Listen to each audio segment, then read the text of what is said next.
دا لازم ده چې دا د مبشراتو نه خو دی که نه دا منی دی ښه چې خوب د مبشراتو نه دی حجت شرعي نه دی خو یو خوب دی زه ستاسو مخې ته بیانوم هغه طالب علم چې د حضرت شیخ صاحب خادم مو په وخت د شهادت کې ورسره هم موجود و هغه وایي چې کله حضرت شیخ صاحب دفن شو نو په هغه شپه باندې سحر د مانځه نه د بانګ نه وړاندې ما خوب ولید چې شیخ صاحب راغی او ما ته غوسه شو او ورته ما ته وایي چې ته درس له نه ځې ناوخته دې پاسه درس له راځه چې زه درس له که نه ځې بیا هغه وایي بېګا مې دا خوب ولیده حضرت شیخ صاحب په دارالعلوم نعمانیه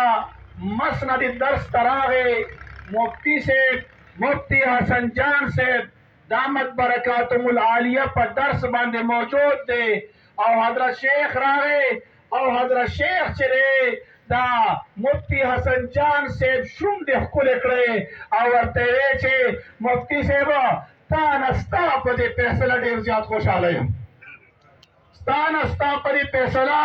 ډېر زیات خوشحاله یم د هغه فیصله دا وه چې په دارالعلوم نعمانیه کې به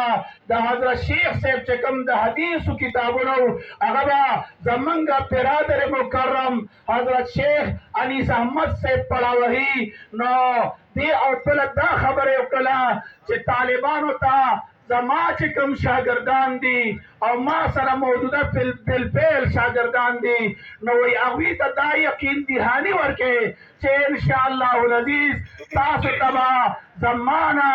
انیس احمد صاحب شیخ الحدیث انیس احمد صاحب دغه حدیث بهترین انداز سره پړاوهي لہذا د دارالعلوم نعمانیه دا تمام طلباء کرامو ته زه مبارکبادي ورکوم چې تاسو متعلقه تاسو ته حضرت شیخ پیغام درکو او دویمه یې دا خبره وکړله چې د وفادارۍ ثبوت په ورکوې د ځای نه به خوځې د ځای نه به خوځې د ځای نه به خوځې لږ تیز ووایه د ځای نه به خوځې د ځای نه به خوځې نه د ځای نه به نه خوځې انشاءالله العزیز او زمونږ هم ته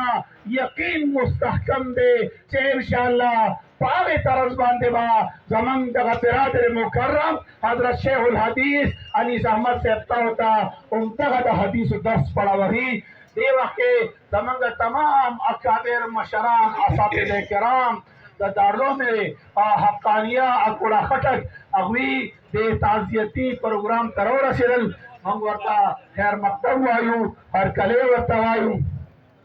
د هغوی دغه نه روان دی زه دې وخت کې دغه ورکوم دا ورته تعزیتي دوه څلورو خبرو ته ځکه موږ خبره جدا کړه اوس خبره زمونږ ټوله تعزیتي کلماتو ته شوه نو تعزیتي کلماتو ته د پیر صباح پیر صاحب فرزند ارجمن جناب حضرت